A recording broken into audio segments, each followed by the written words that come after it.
So let's say you want to hire a contract technical writer to generate a procedures manual for your business. Your writer creates the document in Microsoft Word, and your subject matter experts review it, and everyone likes it. Except one person points out that each of your 3 sites has minor differences in their procedures, such as evacuation routes or phone call processing. Okay, no problem. Your writer makes 3 copies of the manual and edits each to pertain to a specific site.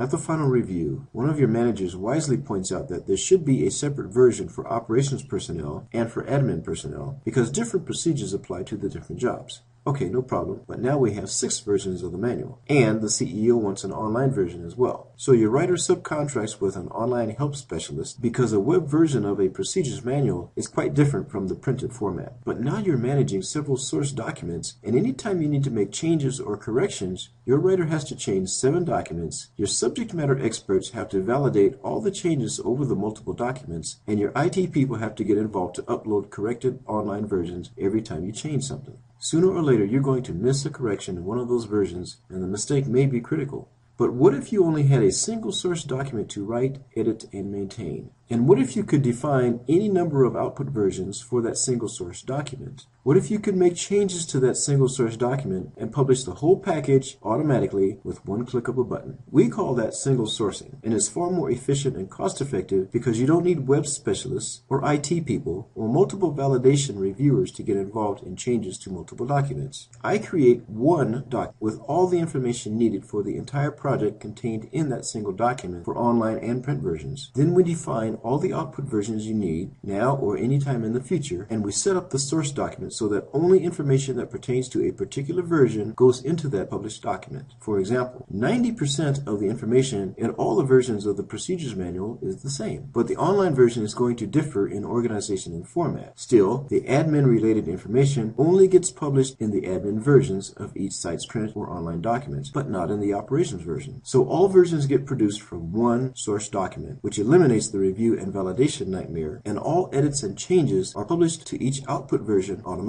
Bottom line, you're going to save a lot of time and money by single sourcing your technical documents. In the left sidebar of my website, click on some of my portfolio projects to get a sense of the different kinds of documentation I can produce for you and what the cost benefits are. On the right side, check out my skill set, my client list, and my credentials. For simple or complex documents, I can save you time and money. And if you're expanding your business and documenting procedures and processes, I can save you a lot of money. Or if you're in the bid and proposal season, I've got experience writing and editing government proposals. So give me a call or send me an email, and be sure to ask about my no-charge changes and modifications to your documents for 1 full year. Here's my contact information, and don't forget, life is good.